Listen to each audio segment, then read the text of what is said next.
Guys हमें tripod बनाने के लिए 3 वुडन स्टिक्स चाहिए, मतलब 3 लक्कड़ के डंडे, आप इसे छड़ी भी बोल सकते हैं। अब हमें 2 डंडियों को ऐसे रख देना है और जहाँ पे बीच का ही सेंटर आ रहा है यहाँ पे हमें होल कर देना है। दोनों लक्कड़ में करना है, ऊपर में जो रखी है उसमें भी और जो नीचे रखी है उसमें भी।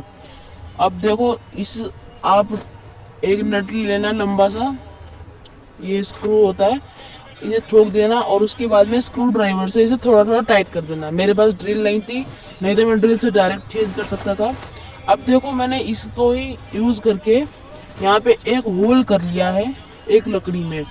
अब हमें ऐसा ही होल दूसरी लकड़ी में करना है जो नीचे की साइड रखी है।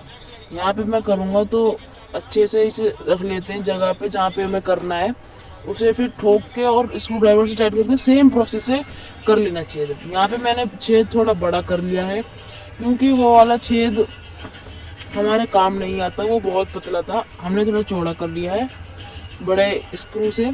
अब हमें एक वाशर लेना है, ये 1-2 रुपये का मैकेनिकल शॉप पे आया था। उसके बाद में एक नट डालना है, ये देखो बिल्कुल फिट आ रहा है, हमने फिटिंग से किया था ये छेद। उसके बाद में दूसरी लक्कड़ लगा देनी है, मैं लक्कड़ लगा देता हूँ, अब देखो सही से। उसके बाद में इसे उल्टा करने के बाद में एक और वाशर लेना है, ये मैकेनिकल शॉप में मिल जाता है आसान से, 1-2 रुपये का ही आता है, ज़्यादा महंगा नहीं आता।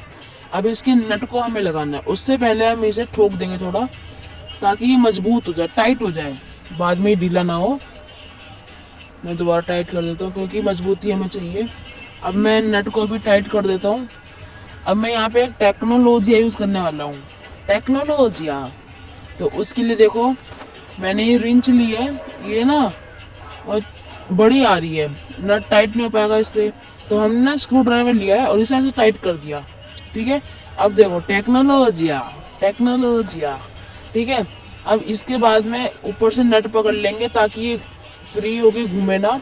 अब देखो हमने ये कर लिया, इसके ही दूसरे एंड पे, किसी भी लक्कड़ के दूसरे एंड पे एक लक्कड़ को रख के उसमें भी छेद कर लेना है, दोनों में छेद कर लेना है। ठीक है, एक लक्कड़ के साथ में और रखनी है, दोनों में छेद कर लेना है। ये छेद करने वाली वीडियो में इसकी दिखा नहीं पाया। ठीक है, अब देख सकते हैं आप समझ गए होंगे, जैसे वहाँ पे किया था मैंने वैसे यहाँ पर भी करना है। ठीक है, और मैंने छेद कर लिया था। जो मैं इसमें नट लगाने वाला हूँ ना वो बहुत छोटा था, ये वो इसलिए आ नहीं रहा था, इसीलिए मैंने ना एक लकड़ी में, जो छोटी वाली लकड़ी है उसी में नट को फिट कर दिया।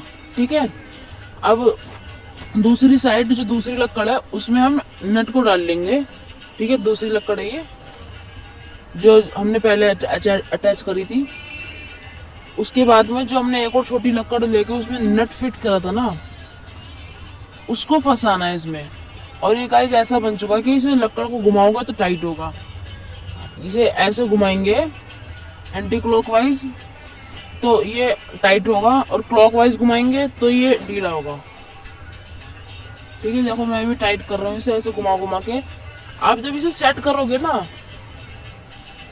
तो ये टाइट होता रहेगा। ठीक है, अब देखो मैंने इसे ज़मीन पर रख लिया है दीवार के सहारे। अब सबसे बड़ा सवाल ये बनता है कि हम इसे खड़ा कैसे करेंगे, कि मतलब ये सीधा भी तो खड़ा होना चाहिए, तो उसके लिए हम यूज़ करेंगे ऐसी बहुत सारी ईंट है। ये मैंने बहुत सारी ईंट ली है, देखो मैं ऐसे सेट कर रहा हूँ, अभी आपको ज़मीन का व्यू दिख रहा होगा। मैं ऐसे बहुत सारी ईंटें रख लूँगा, अच्छे से सेट कर लूँगा पूरा, देखना। ऐसे मैंने टाइल्स भी रख ली है, कुछ टूटी हुई टाइल्स, ईंटें भी हैं इसमें। अब देखो मैंने इसे अच्छे से माउंट कर लिया।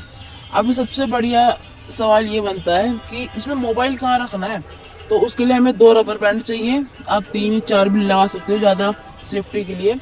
वैसे मेरा मोबाइल तो मैं वीडियो शूट कर रहा हूँ इसलिए मैं मोबाइल का कवर यूज़ कर रहा हूँ यहाँ पे, पर मैंने ट्राई करा था कैमरा ऑफ करके, ये लगभग 2 या 3 मोबाइल का वजन झेल ले रहा है क्योंकि लक्कड़ है। अब देखो मैंने कवर को लगा दिया है, आराम से बिल्कुल हिल भी नहीं रहा। ठीक है, देखो हम इसे इस एंगल में भी कर सकते हैं। Thank you for watching, subscribe for more videos.